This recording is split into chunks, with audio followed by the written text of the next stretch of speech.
An ex-hedge fund manager has bought the rights to a drug that helps people who have a parasitic infection, and he is now price gouging those who need that drug in order to survive.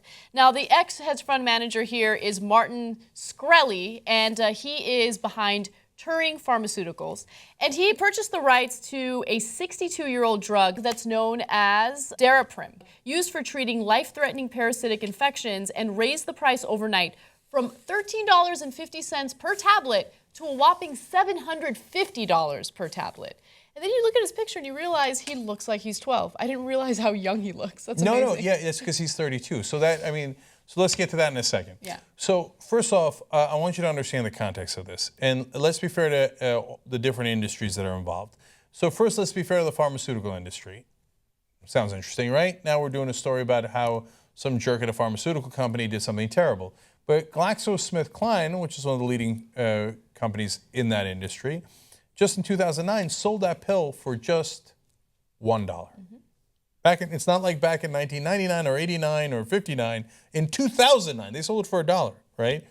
In 2010, they sold the rights to Core Pharma. They jacked it up to $13.50, okay?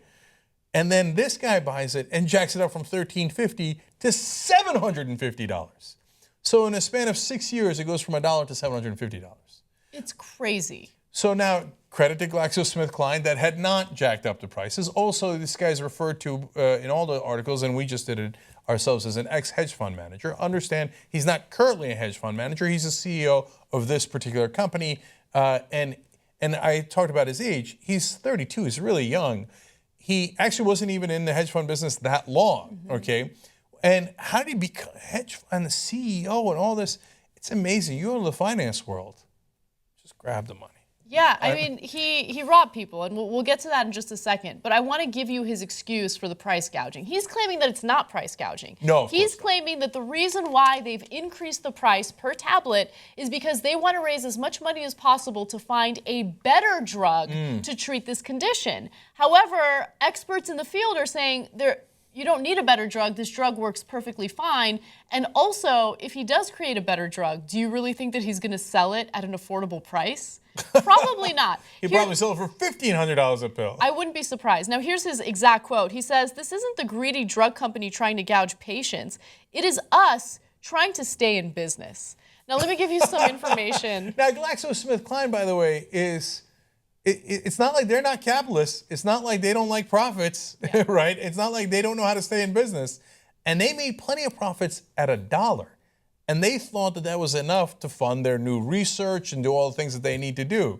And really, what breakthroughs has his tiny pharmaceutical company had with all the $750 that they're barely staying in business with per pill? He's a clown. Now, some history about this guy. Back in 2011, he actually helped form Retrofin, which also acquired old drugs and immediately raised their prices. Retrofin's board fired him a year ago and has filed a complaint in the federal district court accusing him of using the drug as a personal fund to pay back angry investors in his hedge fund. So initially he goes into finance, obviously a young guy, that sets up a hedge fund.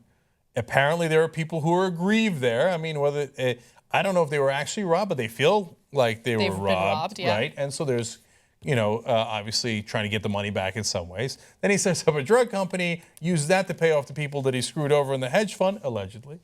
Okay, and then starts up another drug company because he's like, this is good business.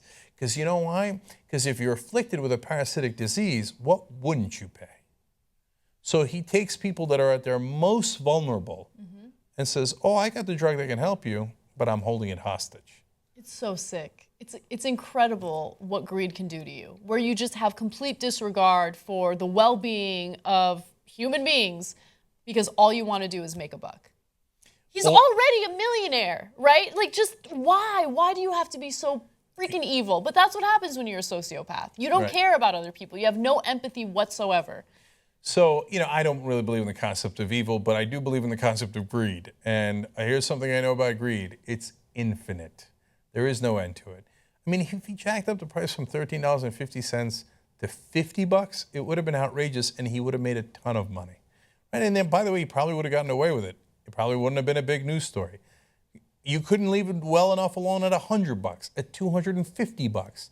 No, you made it so outrageous that everybody had to talk about it. $750 per pill. Okay. And so you dig and you dig and dig until you get the Balrog. Okay. So this guy, he apparently doesn't have a conscience about this, and he's going to keep on going. You know, he won't do it again. Think again.